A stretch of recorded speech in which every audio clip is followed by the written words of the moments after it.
The vanquished knew the terrible fate that awaited them. According to the modes of tribal warfare, the Meccans could expect a big revenge. The men are usually killed, women and children are sold into slavery.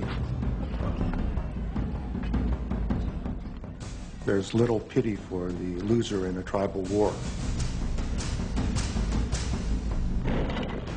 Of course, that's standard around the world.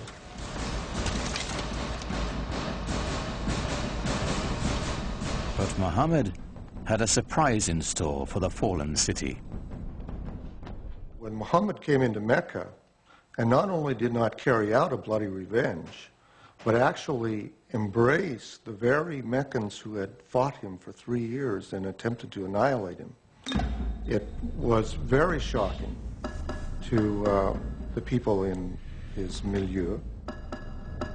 So within the very founding of a religion, one finds episodes of great generosity, often extraordinary acts of kindness and mercy. But not all of Mecca escaped Muhammad's wrath. Flush with victory, his troops marched straight to the Kaaba. 7 times they circled the shrine, as those who'd come to seek its protection appealed to their idols.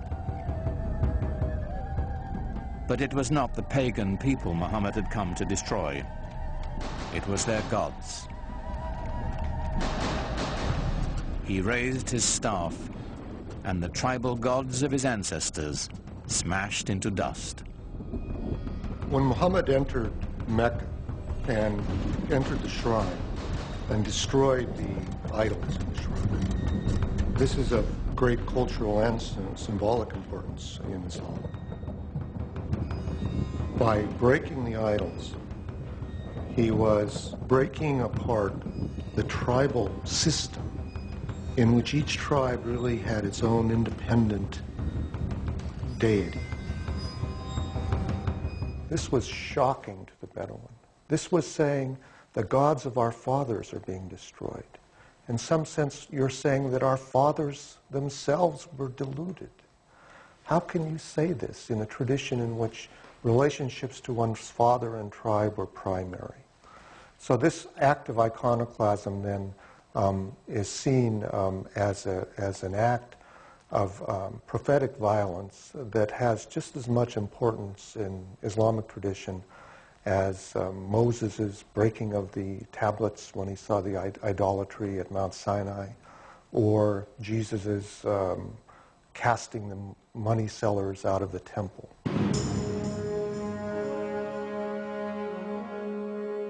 The destruction of the idols was a new beginning, a breaking from the past and the creation of a powerful new force.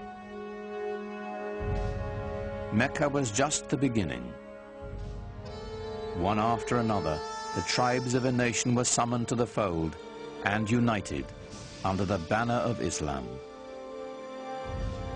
A worldwide community of faith was begun, born in an extraordinary alignment of history, personality, and conviction. What Muhammad did was to bring a sense of solidarity, a sense of mission, and he united all these separate segments within the peninsula. From then on, moved eastward, westward, northward, southward.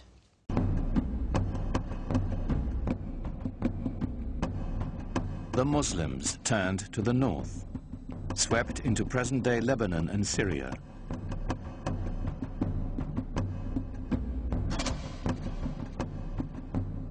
They continued west into Egypt and quickly across North Africa, fortifying the coastline of the Mediterranean. Only the seas stopped them. Its growth was so explosive from 622, the year 1 of the Islamic calendar. Within 50 years, people whose father had been camel herders were now governing one of the major empires in world history. Within 200 years it extended from Spain to China. The Muslims absorbed the Sasanian Empire of Iran and 2/3 of the Christian Byzantine Empire. By now, the empire was larger than Rome. It stretched from Morocco in the west to the Indus River in the east, where the border of India is today.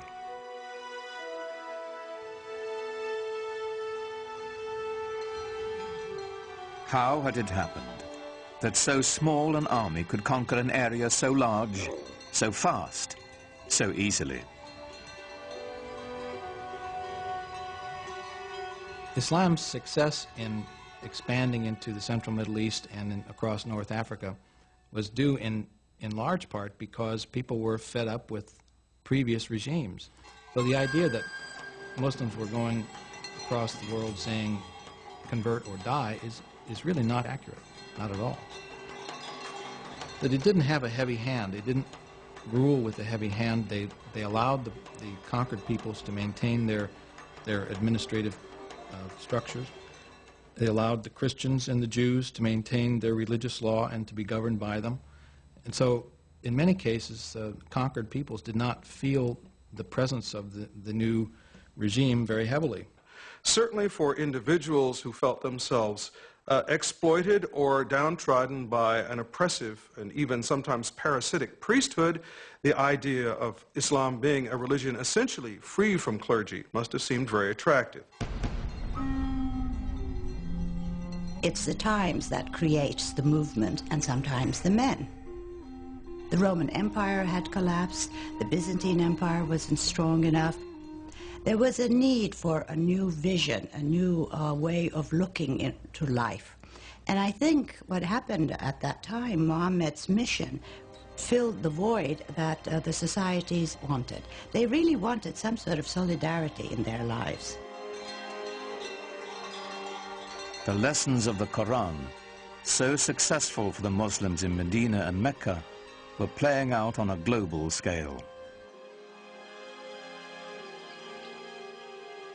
As the conquest swept through Syria, the Muslims held their Friday prayers in the Church of St. John the Baptist in Damascus, allowing its Christian congregation to continue their services on Sunday. Side by side, the two faiths shared the same building, in peace.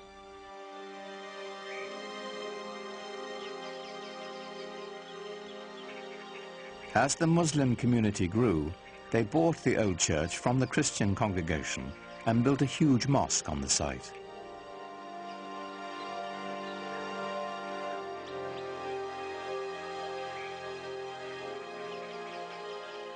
With Byzantine artisans, they decorated it with golden mosaics of an Islamic paradise.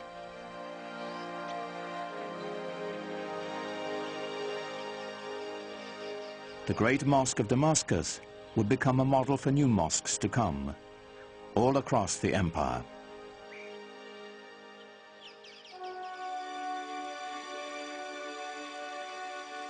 The Arabs transformed their conquered lands, maintaining, improving, or expanding the infrastructure.